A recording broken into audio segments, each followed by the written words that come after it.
Auzi? N-are cablu de frână de mână. Da, e bun? Era acolo înăuntru și am crezut că e cablu blocat, el n-are cablu pe el.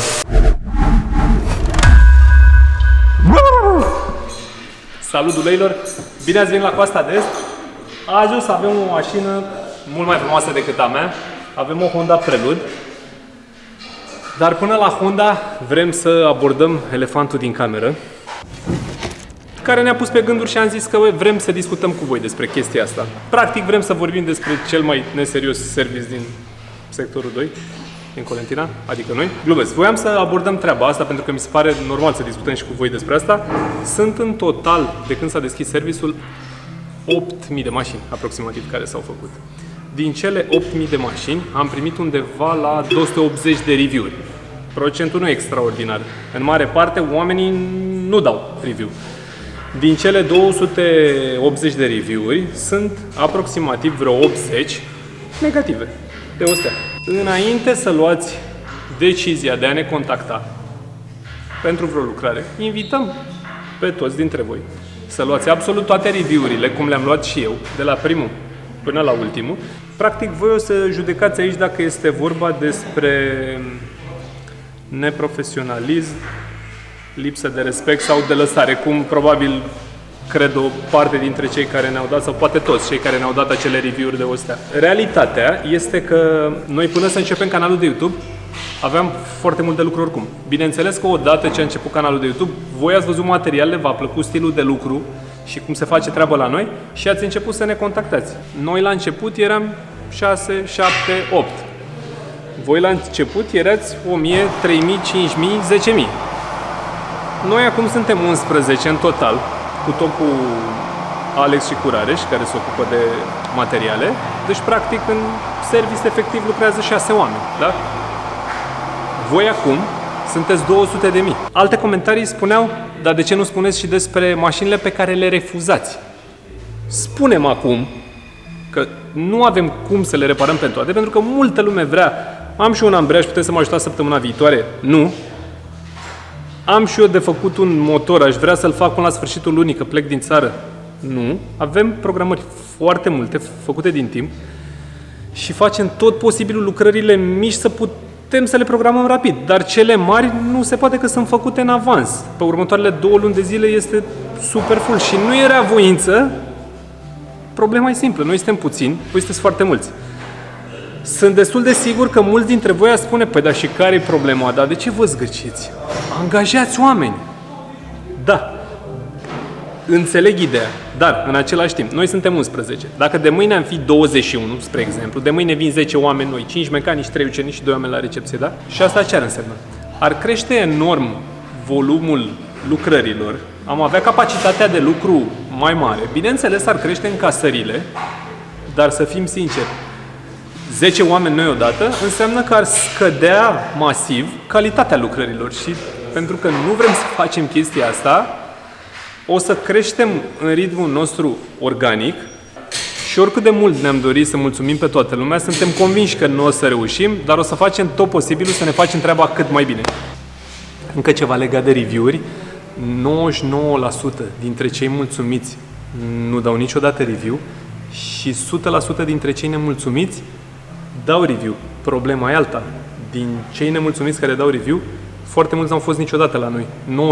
90% dintre cei n-au fost niciodată la noi. Și vă dau un exemplu. Am primit review-uri de genul e prea scump la voi, nu vin, o stea. Și vă dau un exemplu. Ați intrat într-o cofetărie și ați văzut un tort. Și întrebați cât costă. 200 de lei. Cum se cheamă cofetăria? O stea. Prea scump. Cam asta am pățit noi foarte mult în ultima perioadă. Și ca să vă demonstrez că cei mulțumiți nu stau să dea review, tu care te uiți acum la clip și ai fost la noi, tu ne-ai dat review, indiferent de stele și de ce s-a întâmplat. Dacă ai fost la noi, intră și tu jos, în textul clipului, și lasă-ne review, lăsăm link-ul acolo. Și până una alta, hai să băgăm o mașină mai frumoasă decât a mea în lucru.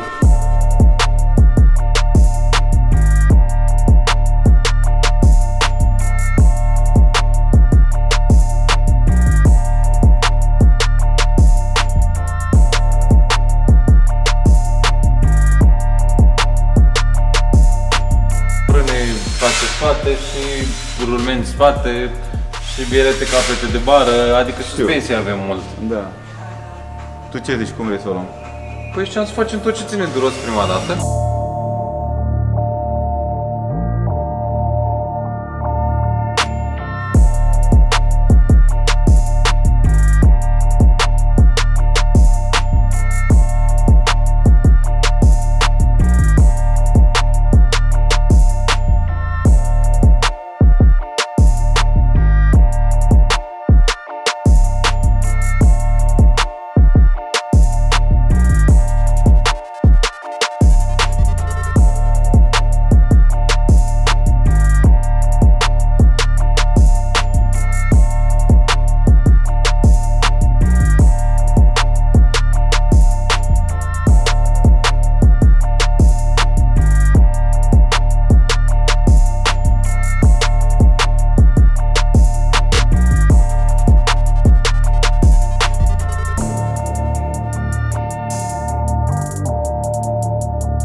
S-a blocat cablul de frână de mână pe prost aici. Deci e îndoit aici. Mă duc cablul. Da? E bine. Vede cu chestia. Vedem.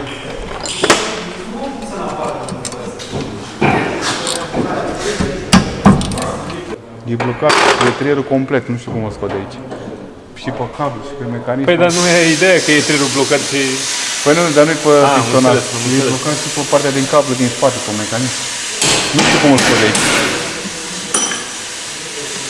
Adică cablu Aiazi, mă? Mai avem? Tu da cu chestia, dar nu. Îi tot dau, da. Că tot întreabă lumea, ce aveți băieții în alea? Aiazi, mă.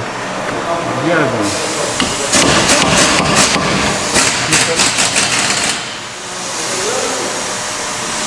Deci eu cablu nu pot să-l desfac acum. După etrier. E blocat pe el. E o rugină de nu văd nimic aici. Auzi? N-are cablu de frână de mână. Da, e bun. Era acolo înăuntru și eu am crezut că e cablu blocat, el n-are cablu pe el. E tăiat cablu. Are cablu de frână de mână tăiat. Off. Are off. Nu, rupt, nu tăiate, rupte. Era burduful întreg și eu am crezut că e cablu, știi? Și zic, ha mă, dar când am băgat mâna pe burduful de protecție și am văzut că se întinde, e rupt, n-are cablu de frână de mână.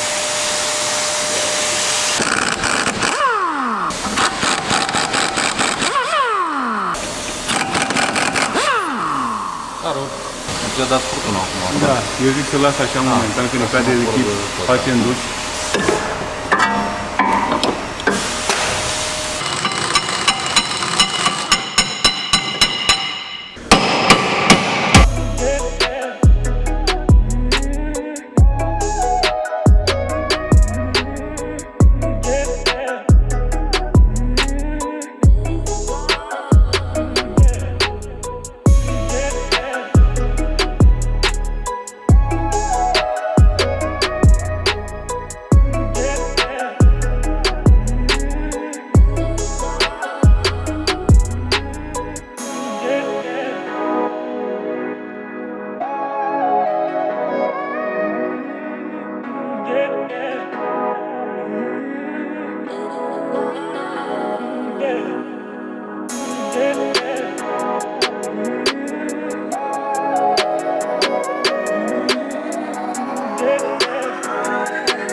Da.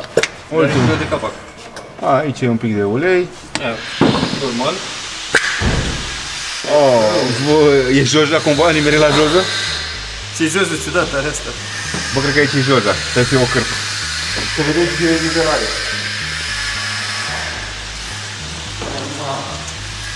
Așa. Ia să ne văd. Ia folosește-o pe asta. Hai să văd la următoare. Aici e mai așa. Și aici. A fost un coleg mai devreme aici. N-are nimic. Ia, hai să băgăm jos. Vedem nivelul. Deci curăță întâi un pic. Face nivelul. Ia să vedem. Oh, nu! E peste maxim, boss. Hai să iau. Mai fac o dată. Dragoș, Ia. hai să luăm și noi nivelul, să vedem ce nivel are mașina asta. E peste maxim, a? E peste maxim. Băi, Costi, ai pus mai mult ulei la mașina asta cumva? Eu am o întrebare, că eu n-am făcut multă mecanică la viața mea, dar... Păi mai nou să pune ulei la bugii și să face nivelul aici. Pentru ungere. Pentru ungere la bugii. Să unge scânteia. Mamă, Să fie mai prietenoasă. o să fie un albastru închis acum, că e uleiul mai... Da. Am înțeles, da. Dar nu este că are curent mult în ulei asta. Rupe pe ulei, nu? Am valva pe TV, o să o spălăm, e murdară. Bă, cred că trag uleiul ăla de acolo, că e prea mult ulei, înainte de să face capacul.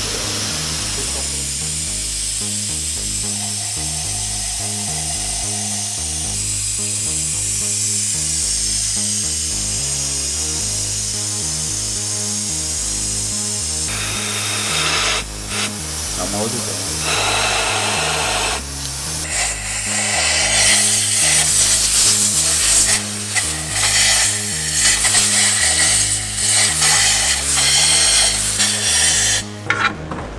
Astea sunt garniturile care nu mai țineau deloc și erau puse cu silicon și a intrat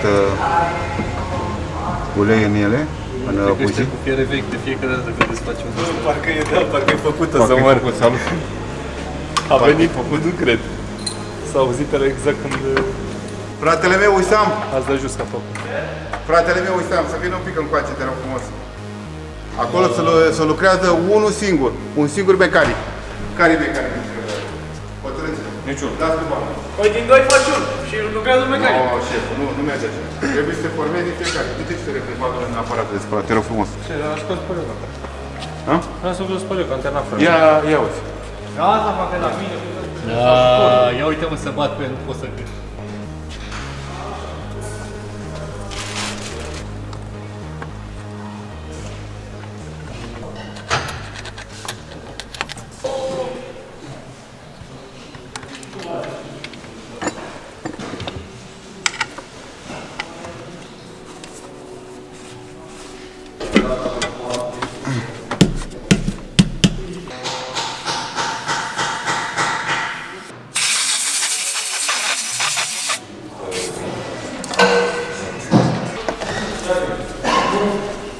Bun, mai avem...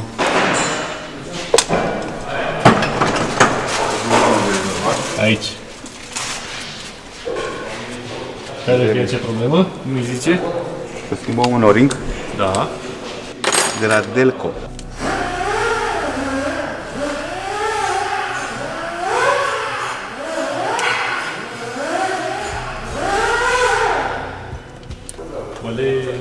Dacă s-a rupt, e clar că e toată.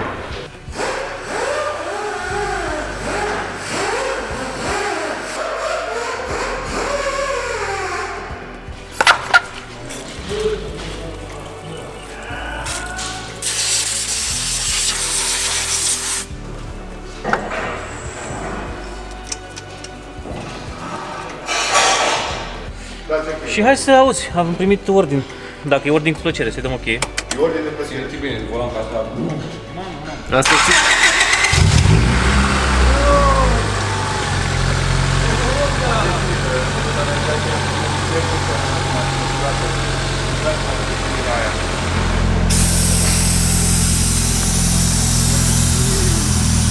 Bagă 3 pedale așa, ușor. am aici? Aia de la mijloc. Ușor, ușor, ușor, nu, ușor, ușor, ușor, ușor. Cal, cal.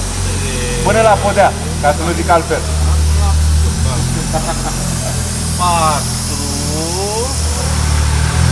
Nu te grebe, nu te grebe. Vezi cum merge pedala, după ea.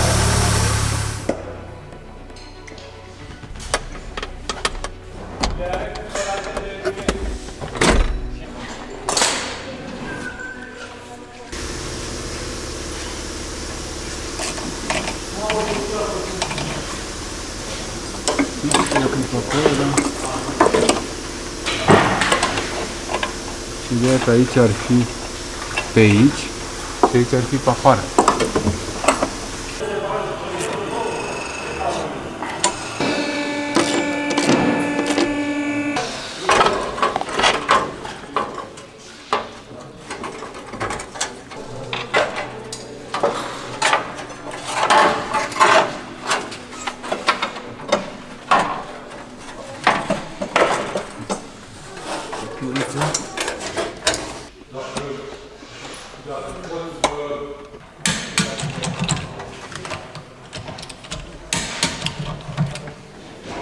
Bicep să ridic. Acum e slabă, da? Da. Bine. Ridic. Încă n-a făcut click, a? Acum a făcut click? Acum. Și ține. E bine. La primul țac. Și Bine, se curăță discurile și o să ține, cred că la al doilea, al treilea.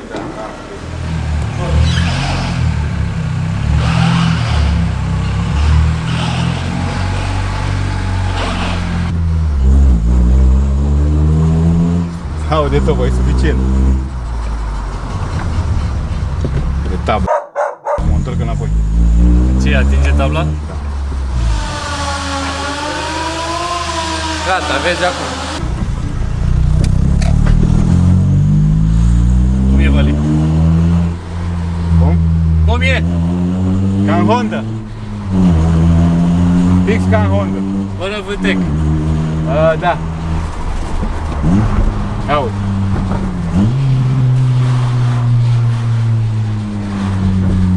N-auzi ceva? Îți place, îți place. Ce-ți mai place și fără vâtec. Honda să fie. Bine, asta e Honda pe vechi. Oricum arată foarte frumos mașină, foarte bine. Foarte întreținută.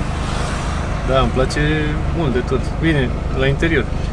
Exteriorul... E la exterior, adică nu e vopseaua ei, e vopsită mașina. E, mai are de lucru un pic la ea, dar Da. dacă își bate capul, e o mașină care merită atenție. Frumos! Dar chiar e o mașină de plimbăț, de weekend. Este. Merge și zi cu zi, dar nu cu toba asta. Cu toba asta nu pot să merg cu zi. Dar cu o tobă normală eu am avut-o un an de zile, zi de zi, aproape un an. Da. Și mergeam cu ea la muncă, dar n-avea tobă sport, n-avea, era normal. Foarte faină mașină. De ce ai avut tu? Ce mașină? BB3. Adică aia de dinainte asta, cu bordul Ăla mai e. ăla într-o bucată. Așa, extraterestri. Da, Ca la da, CRX. nava spațială. Nava spațială, da. Să știi că toba asta nu face decât mai mult rău în situația asta. Pentru că mașina jos nu mai are cuplu, pierde din cuplu. În momentul ce pui o evacuare genul ăsta, e zgomot, trage sus, dar jos, când trebuie să mergi ușor cu ea, nu mai există mașina aia. Jos nu mai e cuplu. Dar o simt din ce accelerezi tu, că e... Da, nu are, efectiv nu are cuplu jos deloc mașina.